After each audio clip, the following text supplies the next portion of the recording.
Hukuman itu, efek jerah itu penting dalam kehidupan. Setiap orang buat salah hukum, orang begini hukum, laporin, gitu kan? Setelah dilaporin, kita berdoa semoga Allah berikan hidayah. Semoga Allah kasih hidayah. Mudah-mudahan sadar. Tapi hukuman harus datang. Kalau hukum Islam jelas, dia kalau tidak dihukum oleh pemerintah setempat, tetap hukuman Allah akan datang. Nggak ada orang yang selamat. Orang yang memerkosa, orang yang membunuh, pasti hukuman akan datang padanya. Allahu Rabbi wal Islam dini wa Muhammadan Rasulullah. Ini penutupan bahasan kita ya, beberapa kisah orang soleh. Yang pertama, kalangan nabi-nabi. Nabi ini yang disebut dalam Al-Quran Zannun. Zannun ini nabi yang pernah berbuat kesalahan, Nabi Yunus. Nabi Yunus ini teman-teman, di alam nabi ini, kalau Allah sudah tugaskan dia ke satu tempat untuk berdakwah, dia nggak boleh tinggalkan lokasi. Nggak boleh tinggalkan lokasi. Harus tetap di situ. Walaupun dibunuh sama kaumnya. Tugas Nabi. Dia akan diberikan double pahala dari manusia biasa. Dan kalau dia dibunuh, dia mati syahid. Nggak boleh tinggalin lokasi. Nabi Yunus ini rupanya ditugaskan oleh Allah ke sebuah wilayah namanya Nainawa. Nainawa ini kayak satu perkampungan gitu. Jumlahnya masyarakatnya 100.000 orang. Banyak. Nabi Yunus dari luar Nainawa. Di Nainawa ini orang sembah patung besar, patung singa. Mereka sembah patung itu. Datanglah Nabi Yunus AS, dakwai mereka, ingatkan, mereka nggak mau dengar. Bangkang, setiap hari bangkang.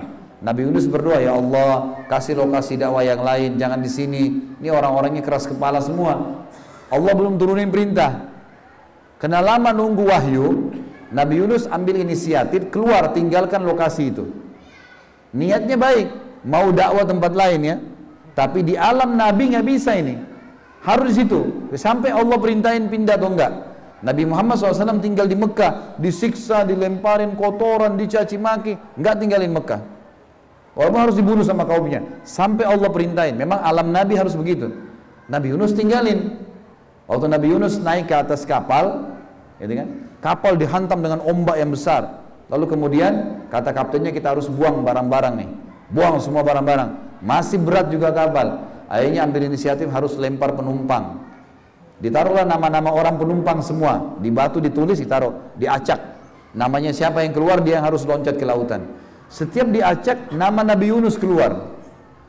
Orang-orang di kapal itu tahu siapa Nabi Yunus. Mereka bilang, ini Nabi Allah, gak mungkin dia. Acak lagi, namanya siapapun yang keluar di antara kami akan loncat. Diacak yang kedua, nama Nabi Yunus juga keluar. Sampai 10 kali tetap namanya Nabi Yunus. Maka Nabi Yunus mengatakan, mungkin ini hukuman dari Allah karena saya meninggalkan lokasi dakwah.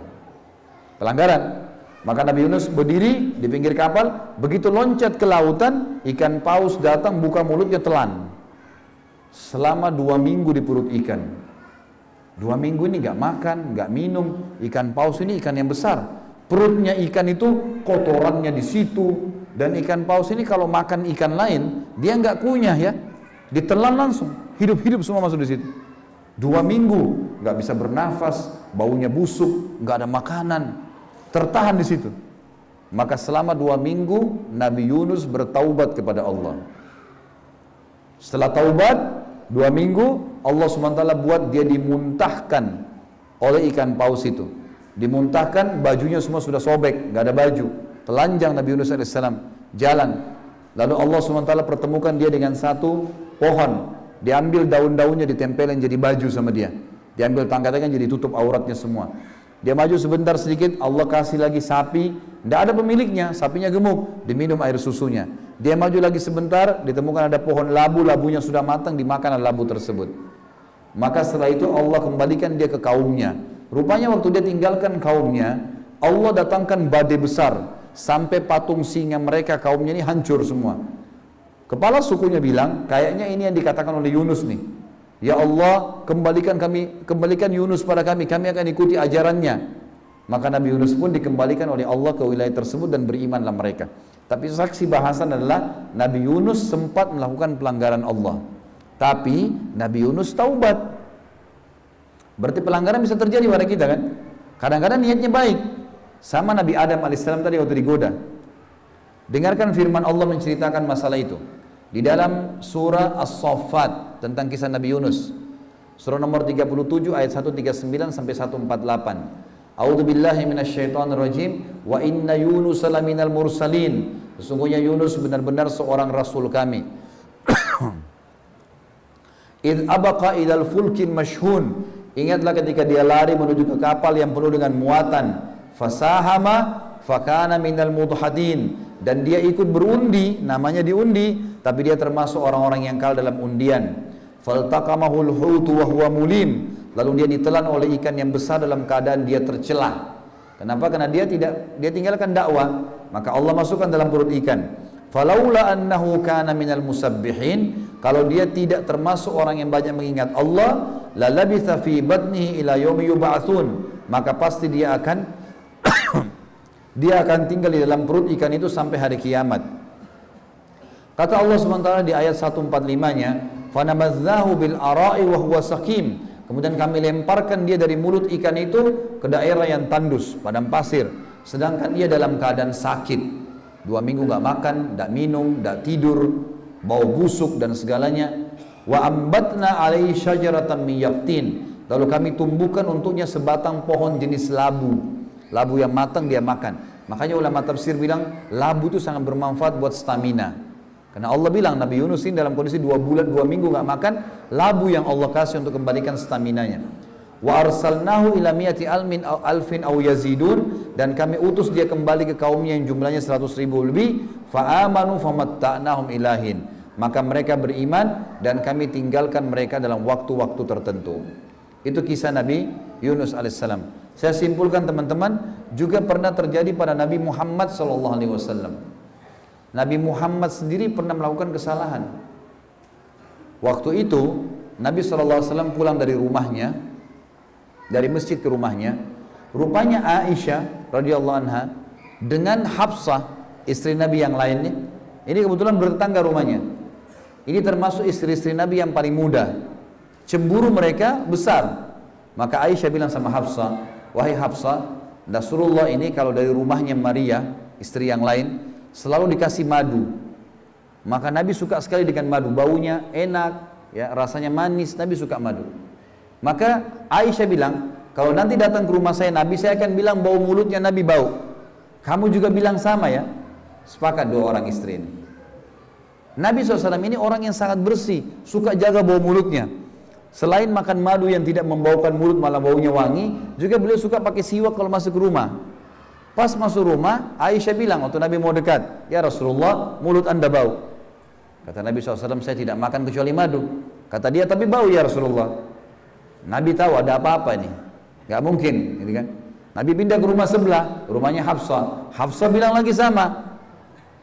Maka Nabi SAW keluar dari rumahnya, pergi ke pinggir kota Madinah, duduk. Lalu Nabi bilang, waktu lagi duduk merenung, apa ini sebenarnya yang sedang terjadi? Kenapa mereka buat seperti ini? Nabi tahu ini sebenarnya kesalahan. Maka lewat seorang sahabat mengatakan, ya Rasulullah, kenapa anda sedih begini? Kata Nabi SAW, hari ini saya haramkan madu. Kata Nabi apa? Hari ini saya haramkan madu. Karena menurut Nabi, madu penyebabnya nih. Apa yang terjadi teman-teman sekalian? Allah turunkan Jibril alaihissalam pada saat itu membawa surat tahrim. Surah nomor 66 ayat 1. Ayat 1 bunyinya begini. A'udzubillahi minasyaitonirrajim. Ya ayyuhan nabi lima tuharrimu ma ahallallahu lak tabtagi mardata azwajik wallahu ghafurur rahim. Hai Nabi, mengapa kau berani-berani mengharamkan apa yang telah Allah halalkan bagimu? Madu itu halal. Bagaimana kau bisa haramkan? Karena mencari kesenangan hati istri-istrimu, dan Allah Maha Pengampun lagi Maha Penyayang. Segera tobat hai Nabi, karena itu salah. Kan itu. Berarti Nabi Muhammad SAW pernah melakukan, tapi diingatkan langsung kan? Nabi SAW bertobat kepada Allah. Dan Nabi SAW sampaikan kepada Aisyah dan Hafsah, telah turun firman Allah begini, kalian telah menipu nih sebenarnya, kalian buat masalah ini. Maka mereka bilang, dari mana kau tahu? Kata Allah, kata Nabi SAW, Allah menceritakan kepadaku. Jadi teman-teman sekalian, jelas sekali kalau ada kesalahan yang terjadi, gitu kan? Tapi orang yang benar adalah orang yang taubat kepada Allah. Baik, kisah sahabat. Misal teman-teman sekalian, kisah seseorang yang bernama Naim bin Mas'ud. Ini mungkin maaf, saya masih butuh sekitar mungkin setengah jam lagi. Masih bisa? Baik. Naim bin Mas'ud teman-teman adalah salah seorang orang kafir dulu. Jadi ada perang Ahzab ya. Perang Ahzab terjadi ini teman-teman sekalian. Perang yang terkenal dengan perang Khandaq juga. Tahun 5 Hijriah. Ada dua suku Yahudi namanya Qainuqa dan Nadir. Dua suku ini Nabi SAW usir dari Madinah karena mereka berkhianat. Kalau suku Qainuqa, pernah ada seorang sahabiat Nabi perempuan lagi belanja di pasar mereka, lalu penjaga toko, pemilik tokonya laki-laki Yahudi ini, dia bilang, digoda-godain sahabatnya, suruh buka cadarnya, mau lihat wajahnya. Sahabiat ini nggak mau, sahabat perempuan Nabi ini nggak mau. Maka si penjaga toko Yahudi ini sama temannya melakukan konspirasi, taruh besi tajam di kursi yang perempuan ini duduk, sahabat ini duduk. Waktu berdiri tertarik, sobek semua bajunya, kelihatan auratnya. Maka mereka tertawakan itu. Lewat seorang sahabat Nabi laki-laki di situ, lihat kejadian, henuskan pedangnya, dibunuh Yahudi pemilik toko. Orang pasar Yahudi ini keroyokin sahabat satu ini.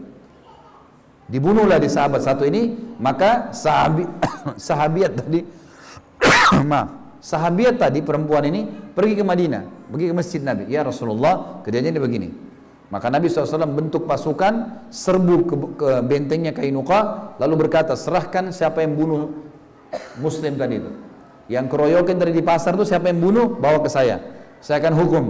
Karena Yahudi ini nggak mau semuanya, maka Nabi hukum semuanya. Waktu mereka menyerah, diusir dari Madinah, pindah ke wilayah Khaybar. Suku Yahudi yang kedua namanya Nadir.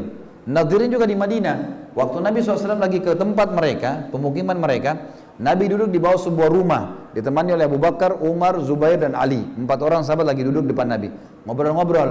Orang-orang Yahudi bilang, dari suku Nadir nih, tidak ada kesempatan membunuh Muhammad mengalahkan waktu sekarang. Siapa yang naik ke atas rumah yang ada Muhammad tuh, lempar batu, kesempatan biar dia mati. Ada satu orang bilang, saya. Diangkatlah batu, saking beratnya sampai susah diangkat batu itu. Begitu dia ada di atas rumah, Jibril datang alaihissalam menyampaikan, hai Muhammad, di atas kepalamu ada Yahudi yang mau lempar batu. Nabi SAW tahu wahyu, berdiri, jalan. Tidak bilang sama sahabat-sahabatnya nih, saya ada Yahudi yang mau lempar batu, enggak. Diam-diam aja, Nabi berdiri, Nabi jalan. Yahudi yang di atas rumah ini nunggu. Dia pikir Nabi hanya keluar sebentar, punya hajat, kembali lagi. Sahabat-sahabat Nabi juga, Abu Bakar, Umar, Talha, Abu Bakar, Umar, Zubair, dan Ali.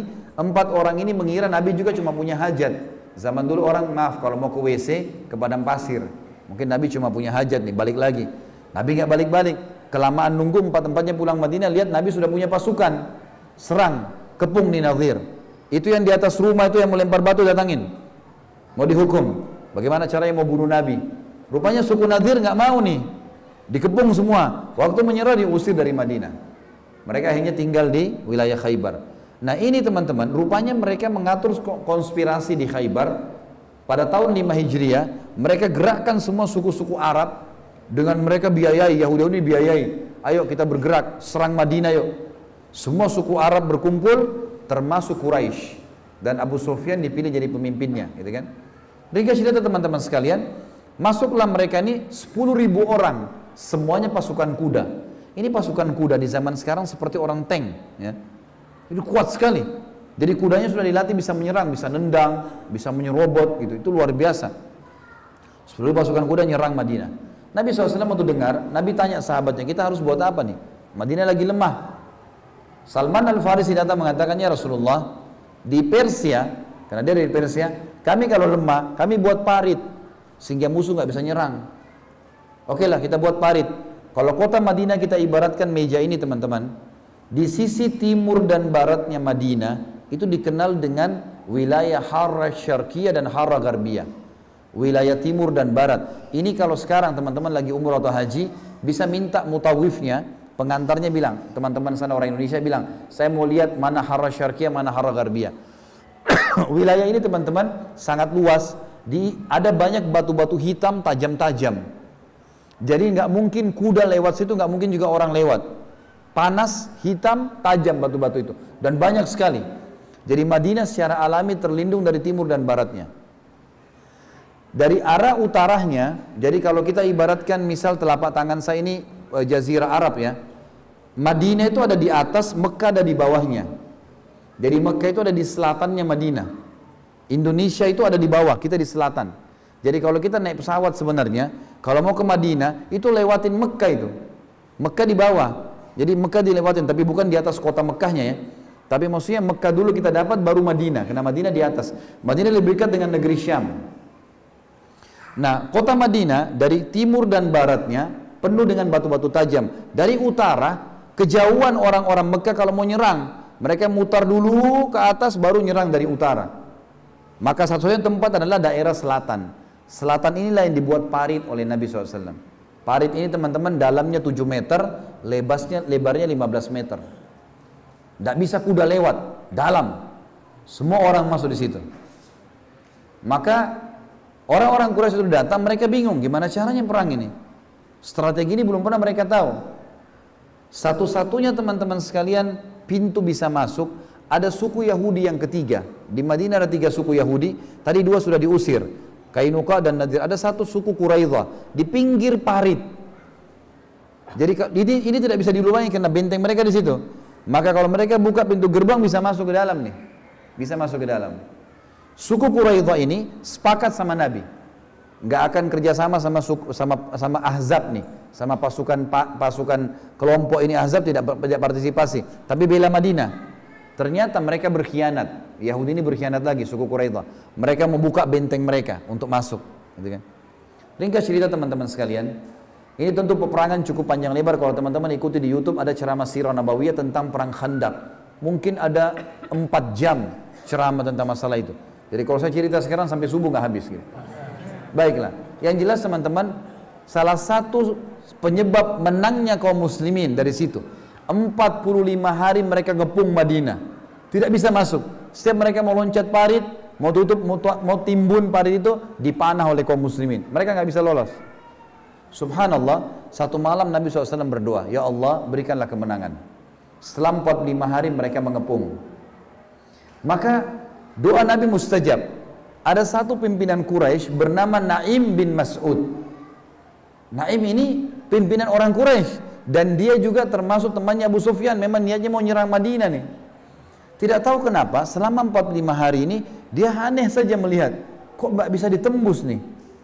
Dia coba lihat muslimin, dia perhatikan dari jauh, mereka sholat, kelihatan kan di seberang parit kelihatan lagi sholat, mereka baca Quran kalau malam, tersentuh dia.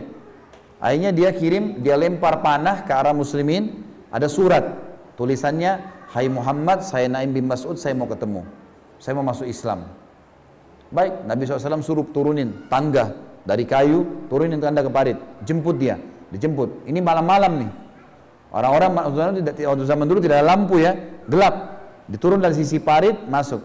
Naim langsung syahadat depan Nabi, masuk Islam. Kata Nabi SAW, kenapa kau masuk Islam hai Naim? Dia bilang, saya tidak tahu, tersentuh. Ya Rasulullah, saya yakin kau utusan Allah. Ini pasti kuasa dari Allah, nggak mungkin enggak. Baik, kata dia, hai Rasulullah, perintahkan saya, apa saja. Suruh saya buat apa saja.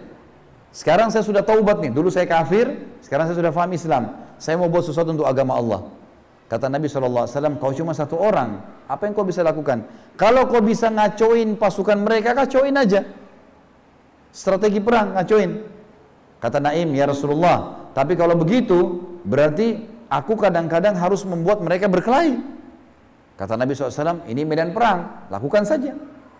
Pulanglah si Naim ini, kembali dari parit, syahadat kan tidak damai ya, kembali pindah ke kemah orang-orang kafirin, ketemu sama orang-orang Quraisy. Maaf, dia pergi dulu ke suku Quraidah tadi, si Yahudi yang di pinggir parit. Dia pergi sana, ketuk-ketuk pintu gerbang. Kepala sukunya tahu Naim ini juga salah satu kepala suku di Mekah. Bukain pintu. Kepala sukunya Quraidah ketemu. Kata Naim, kalian tahu nggak siapa saya? Kata orang-orang Yahudi, iya kami tahu siapa kamu. Kalian sudah tahu bagaimana musuhnya saya sama Muhammad? Iya, kami tahu kau benci sekali Muhammad. Karena itu kau datang dari Mekah mau berperang. Kata Naim juga, apakah kalian tahu bagaimana kedudukan saya di orang-orang Quraisy? Kata mereka, iya, kau salah satu kepala sukunya. Baik, kata dia, kalian percaya atau tidak percaya terserah. Tapi orang-orang Quraisy sudah mau bubar nih. ini sudah mau pulang. Kalau mereka bubar, kembali ke negeri masing-masing, kalian tinggal sendirian di Madinah. Pasti Muhammad sama pasukannya bantai kalian. Kalian berkhianat. Kalian kan berkhianat. Kalian tinggal sendiri. Nggak ada yang tolong kalian. Ini semua akan pergi nih. Benar nggak? Wah, benar juga ya. Lalu apa saran kamu? Kata orang-orang Yahudi. Kata Naim, minta 10 orang tokoh-tokoh Quraisy, pimpinan-pimpinan sukunya, untuk bergabung dengan kalian. Tahan di benteng kalian, kasih makan, kasih minum, pokoknya tinggal satu benteng sama kalian, supaya kalau pasukannya pulang, ini tetap ada jaminan. Kata mereka, pendapat yang bagus, baiklah, kami akan lakukan. Naim turun tuh, keluar, pergi ke pasukan Ahzab, kumpul sama Abu Sufyan dan teman-temannya. Hai Quraisy, kumpul, ada berita penting. Malam itu juga, cepat dikerjakan sama dia. Baiklah, kumpul semuanya. Lalu dia bilang, hai Quraisy, kalian tahu siapa saya kan? Iya, kamu salah satu pimpinan kami. Jelas, kalian tahu bagaimana musuh saya sama Muhammad? Tahu, kau keluar dari Mekah mau memerangi dia. Baik, kalian tahu bagaimana kedudukan saya di suku Quraidah, Yahudi tadi? Oh tahu, mereka sangat menghormati kamu. Baiklah, ketahuilah, orang-orang Yahudi mau berkhianat pada kalian. Apa khianatnya kata Quraisy? Mereka akan memperbaharui akadnya sama Muhammad. Kan selama ini mereka berkhianat. Sekarang mereka akan buat akad baru kalau mereka tidak mau berkhianat. Karena takut kalian pergi, nanti kalian tinggalkan mereka sendiri. Dan mereka akan menjadikan 10 toko kalian sebagai penjamin. Kan tadi suruh ambil 10 toko ya. 10 toko kalian akan diminta. Besok mereka akan minta tuh. Supaya jadi jaminan. Diserahkan kepada Muhammad, terserah Muhammad mau dibunuh atau tidak. Abu Sufyan sempat ragu. Abu Sufyan bilang, coba saya pastikan sendiri. Kata Naim, silahkan. Malam itu juga Abu Sufyan pergi ke benteng Quraisy. Ketuk-ketuk, dibukain. Ketemu Abu Sufyan kepala suku. Kenapa Abu Sufyan datang? Saya mau, kata Abu Sufyan, besok ada berita penting. Besok kita akan serang Madinah nih. Kata Abu Sufyan. Dia mau tahu informasi betul atau tidak. Besok kita serang Madinah. Kalian serang dari benteng kalian, kami serang dari parit. Kata orang-orang Yahudi, besok Sabtu. Hari Sabtu itu mereka tidak perang. Kami nggak mau perang hari Sabtu. Memang apa adanya, Sabtu nggak mau perang gitu kan. Kata Abu Sufyan, baik, hari Ahad. Lusanya kita serang. Baiklah.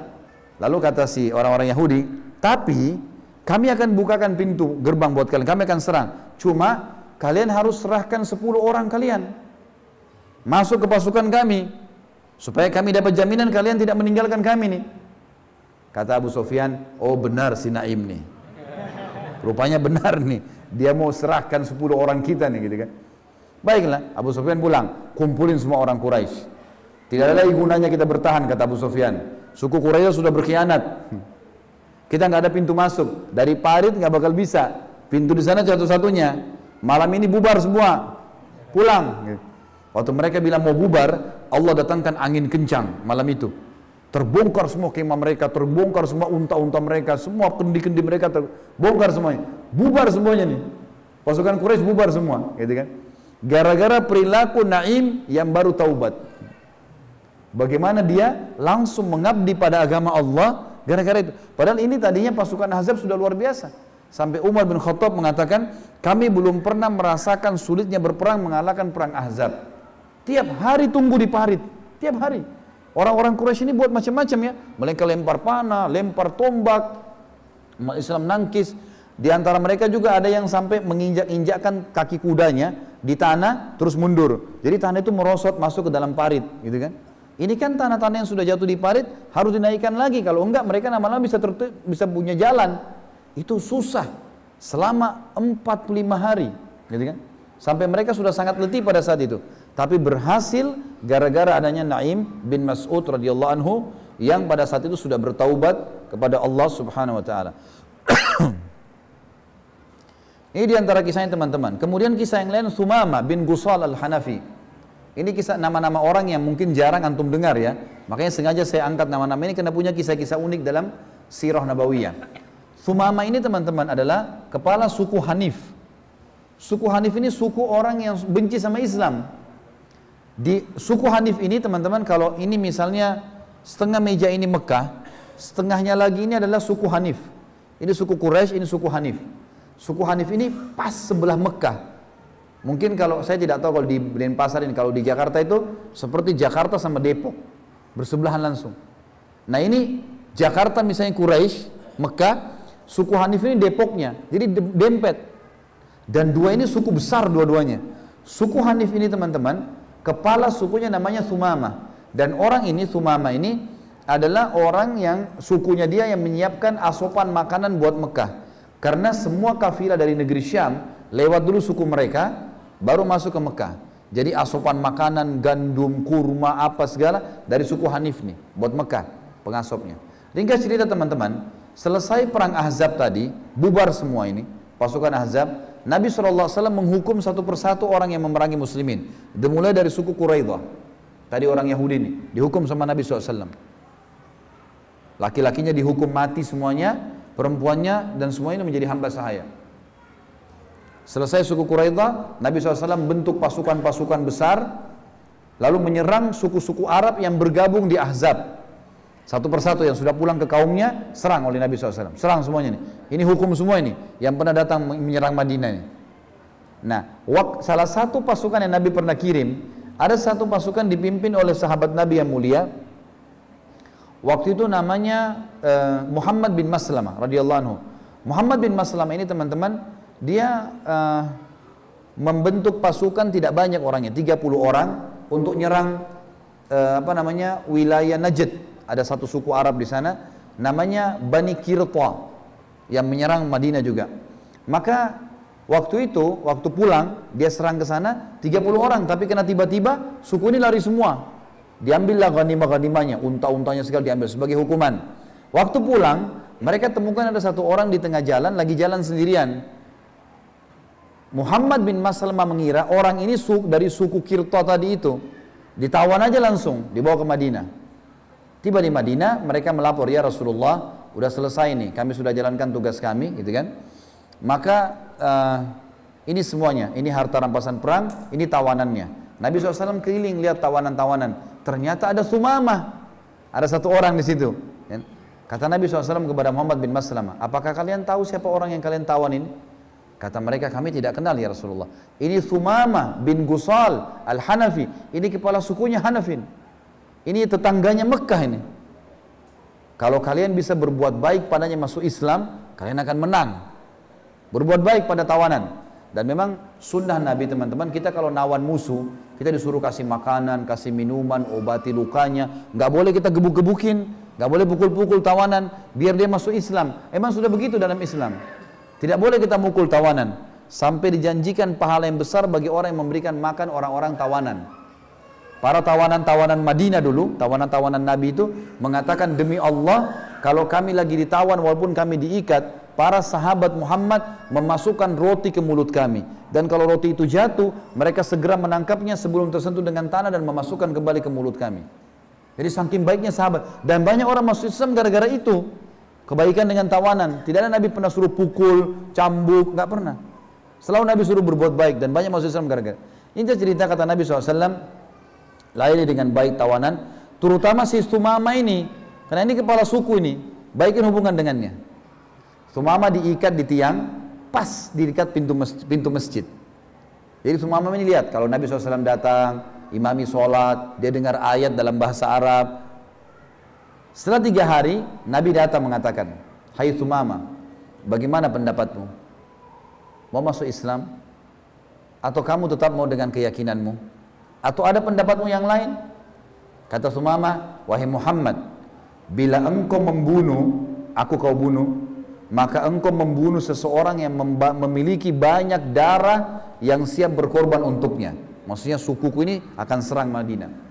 Perang-perangan nih pasti, kalau kau bunuh aku.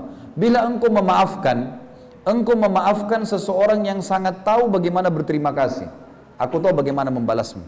Kepala suku dia. Dia tahu kalau kita raja lah ya. Saya tahu bagaimana balas kamu. Bila engkau menginginkan harta, sebut saja. Apa saja yang kau mau, pasti engkau akan dapatkan. Nabi SAW tinggalkan. Nggak aja ngomong. Sholat. Terus, sampai 3 hari. Hari pertama Nabi tanya begitu, dia jawab sama. Hari kedua Nabi tanya, tetap sama. Hari ketiga juga tetap sama. Tapi selama 3 hari ini Sumama lihat sahabat-sahabat berikan dia makanan, sahabat-sahabat berbuat baik dengan dia, gitu kan. Lalu setelah hari ketiga, Sumama ulangi sama. Hai Muhammad, kalau kau bunuh orang yang banyak darah, siap berkorban untuknya. Kalau kau memaafkan orang yang tahu berterima kasih. Kalau kau bintingin harta, sebutkan saja, saya akan kasih. Sumama kaget, kata Nabi SAW di hari ketiganya, saya maafkan kamu, pulanglah. Tidak ada tebusan, tidak ada dendam, silakan pulang. Sumama kaget, dia tahu, dia kepala suku. Kalau mereka menawan seseorang, kalau minimal pasti dipukul, minimal. Makan juga dikasih pas-pasan, kalaupun dikasih, gitu kan. Dan kalau mau dilepas, harus ada tebusannya mahal. Apalagi kepala suku. Nabi SAW tidak pukul dia, dikasih makan dan minum sepuasnya, gitu kan. Dan juga pada saat dia mau disuruh pergi, dimaafin. Maka Sumama keluar dari Madinah, teman-teman sekalian. Dia mandi, dia ganti bajunya, dia masuk ke Madinah, lalu dia syahadat. Masuk Islam di tangan Nabi SAW. Kata Nabi SAW, kata para sahabat, kenapa kau masuk Islam? Ditanya, kenapa syahadat? Kenapa tidak syahadat dari awal? Dia bilang, demi Allah wahai Rasulullah, dulu engkau orang yang paling aku benci, agamamu agama yang paling aku benci, dan negerimu negeri yang paling aku benci nih, Madinah nih, aku paling tidak suka dulu. Sekarang semuanya terbalik. Negerimu ini, engkau Rasulullah orang yang paling aku cintai, juga agamamu yang paling aku suka, dan negerimu yang paling aku rindukan, Madinah. Sekarang ya Rasulullah, aku akan balik ke kaumku. Tadinya aku ini waktu keluar ditawan oleh Muhammad bin Maslamah, mau ke Mekah, mau umroh, keluar dari sukuku. Tapi aku ditawan sama orangmu, Muhammad bin Maslamah. Sekarang sarankan ya Rasulullah, aku pulang ke kaumku atau aku umroh saja? Kata Nabi SAW, umroh, tapi umroh dengan cara Islam. Diajarkan umroh cara Islam itu begini. Jangan lagi minta-minta sama berhala, jangan lagi sembeli buat berhala. Tawaf seperti ini caranya 7 kali, bacanya ini, sa'i, nanti tahallul dan seterusnya. Maka Sumama mengatakan, baiklah ya Rasulullah. Pergilah Sumama ke Mekah. Setelah belajar beberapa hukum Islam, begitu masuk di Mekah, orang-orang Mekah menyambut Sumama. Orang Mekah tahu ini kepala suku Hanif, disambutlah. Tawaf bersama-sama dengan dia. Dia lagi tawaf. Talbiyahnya orang Islam itu bedanya dengan orang Quraisy dulu. Ada Quraisy menambah kalimat. Jadi begini, labbaik Allahumma labbaik, aku menjawab panggilanmu dengan santun ya Allah. Labbaik la syarika laka labbaik, saya jawab panggilanmu dengan santun tanpa ada sekutu bagimu. Innal hamda wan ni'mata laka wal mulk la syarika lak, sesungguhnya puji-pujian, kerajaan milikmu ya Allah, tidak ada sekutu bagimu. Sampai sini talbiyah yang benar nih, talbiyah Islam. Nabi Ibrahim ajarin, Nabi Muhammad SAW ada juga ajarin. Orang-orang Quraisy menambah kalimat syirik. Kalimatnya adalah la syarikan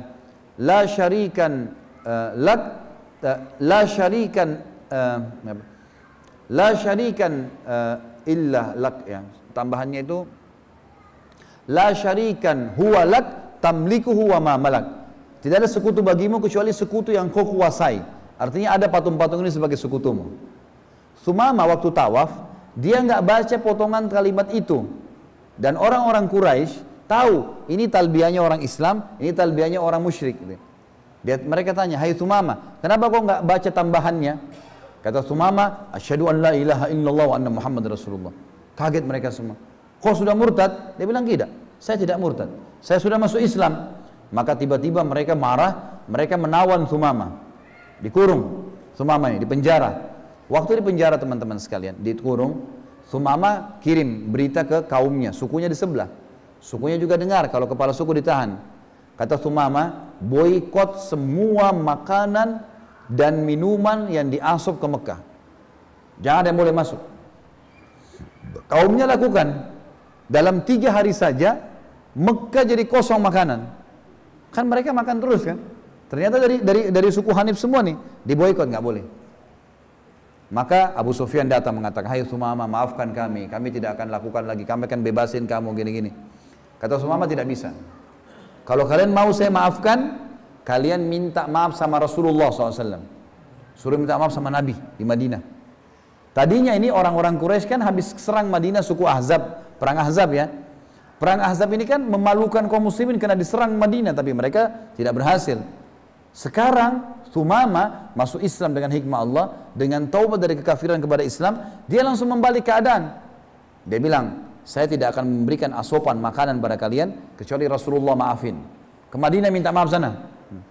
Jauh Madinah nih, 400 kilo. 3 hari 3 malam. Kalau enggak bisa makan.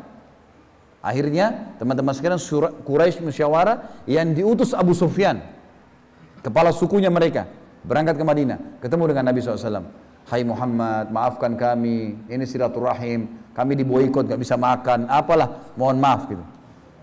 Kata Nabi SAW, baiklah, diutus surat, hai Thumama maafkan.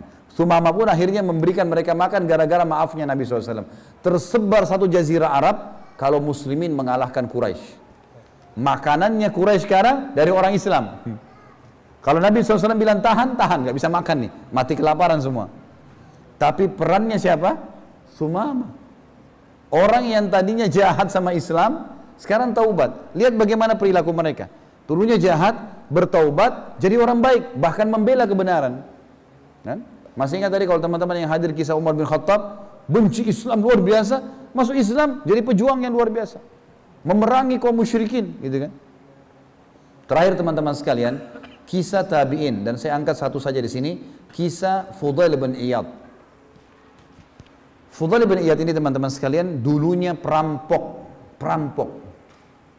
Fudail ini saking kuatnya secara fisik, ya, dia bisa merampok sendirian teman-teman, sendirian. Orang-orang Arab, kafilah Arab kalau lewat di tempatnya Fudail ini di daerah Irak ya, kalau lewat mereka bilang jangan lewat malam hari. Di sini ada Fudail. Fudail ini gini ciri khasnya teman-teman.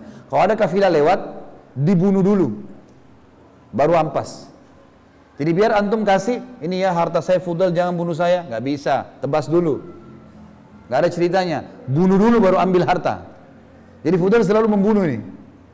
Teman-teman kalau belum tahu tentang kedudukan Fudail teman-teman, sekarang kalau antum baca buku apa saja dalam tazkiyatun nafs, pensucian jiwa, masalah keimanan, masalah taubat, pasti ada namanya Fudail ibn Iyad berkata rahimahullah. Fudail ibn Iyad ini ulama besar sekarang, dikenal. Ini dulu dia awalnya perampok, penjahat besar, bunuh orang, setiap orang lewat dibunuh sama dia.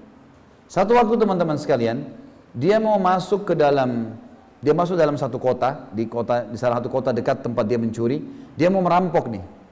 Naik tembok rumah, dia temukan di dalam rumah itu tuan rumahnya lagi sholat malam dan membaca firman Allah dalam sholatnya itu surah Al-Hadid, surah nomor 57 ayat 16. Bunyinya begini.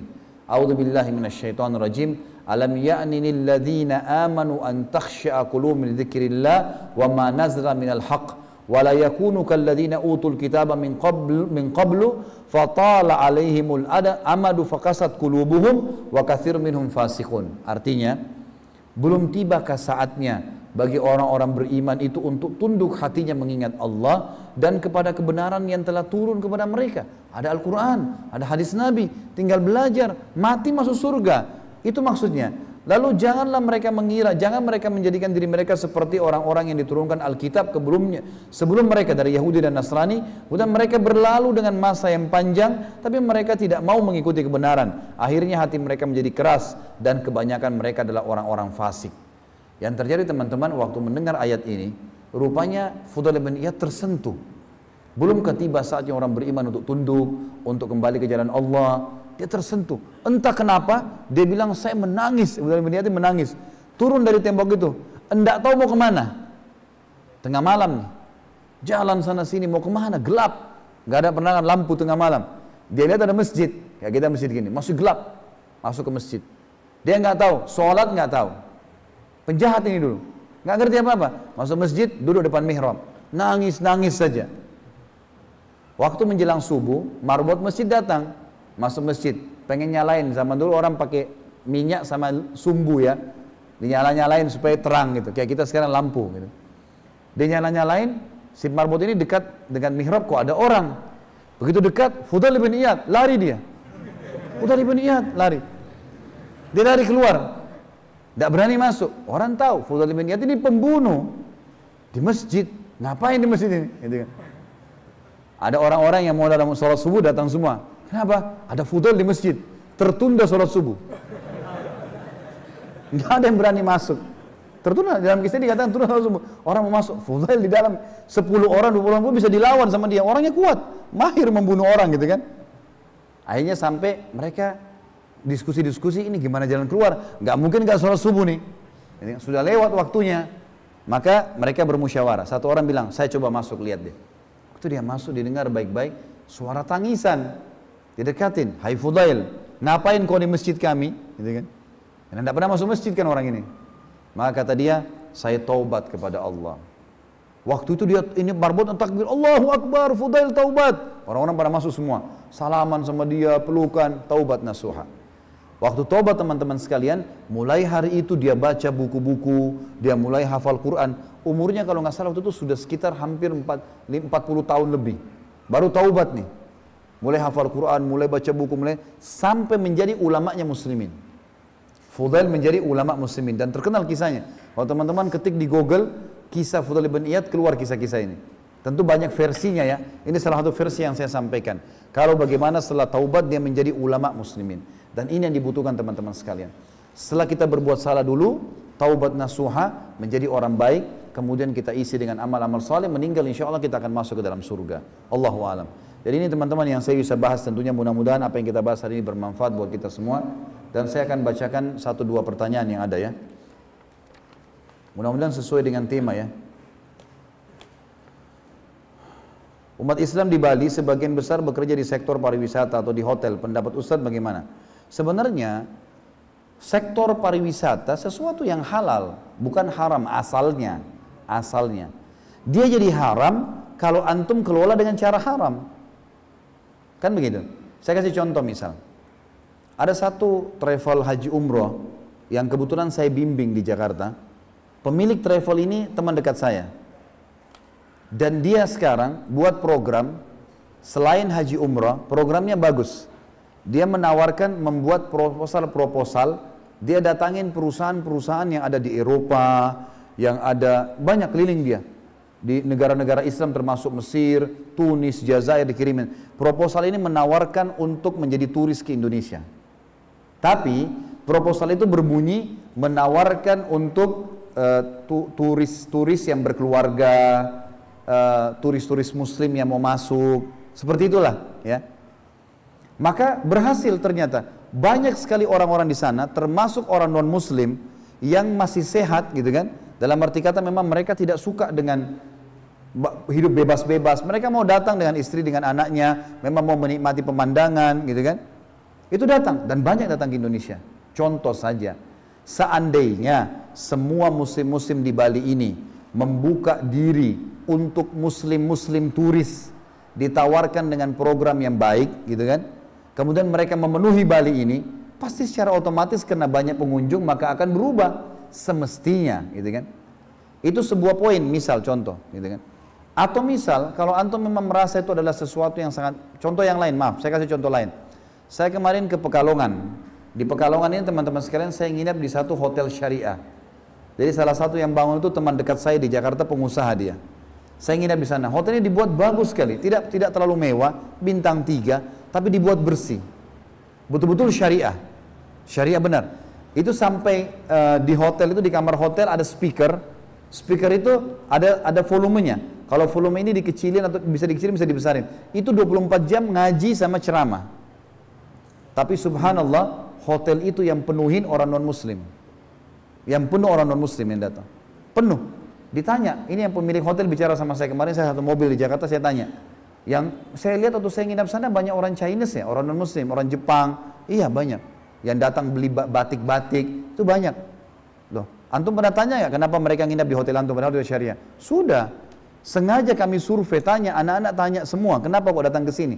Jawaban mereka semua hampir sama, karena kami tahu hotel ini bersih, nggak ada minuman keras, nggak ada perempuan tidak benar. Orang non muslim itu yang jawab. Mereka masih ada yang sehat, yang mau yang begitu memang. Penuh, sedikit orang Islam menginap, hotel syariah. Saya ke Bandung kemarin, juga begitu ada hotel syariah, yang mayoritas datang orang non muslim. Banyak, gitu kan? Di Jakarta juga begitu, banyak mereka. Jadi teman-teman, coba kembangkan wacana yang kita milikin untuk melihat pangsa pasar yang tidak harus kena dengan hukum-hukum haram agama. Bisa saja. Ya, itu penting karena kalau antum libatkan pendapatan antum dengan khamar, dengan perempuan yang tidak benar, ada konsekuensi hukum. Dan untuk apa teman-teman sekalian? Anggap antum punya hotel yang maju, travel yang maju, lalu kemudian antum meninggal, orang terus jalankan dengan perbuatan-perbuatan haram, uang yang haram berbahaya loh. Ingat sabda Nabi SAW dalam hadis Bukhari, lahmun nabata min suhtin an-naru awla bihi. Daging yang tumbuh dari hal-hal yang haram, neraka lebih pantas baginya. Ada konsekuensi. Orang zina kita dapat dosanya, orang mabuk kita dapat dosanya. Untuk apa ini? Berani coba maju. Ada fakta tadi saya bilang, teman-teman sekalian, memang banyak hotel syariah dan penuh konsumennya. Tidak ada yang perlu dikhawatirkan. Malah kita lebih aman, karena ternyata orang-orang yang datang ke tempat kita itu juga memang orang-orang yang baik. Bukan orang yang suka resek. Karena orang yang mabuk, orang ini memang biasa suka resek gitu ya. Orang suka buat macam-macam yang tidak benar. Sisi lain juga kita harus makan sesuatu yang halal. Allahu a'lam. Saat ini syaitan-syaitan berhasil menyesatkan 2 orang manusia, makhluk atau lebih yang telah memerkosa dan membunuh seorang gadis dengan kejam dan sadis. Namun Allah masih memberikannya kesempatan untuk hidup dan bertaubat.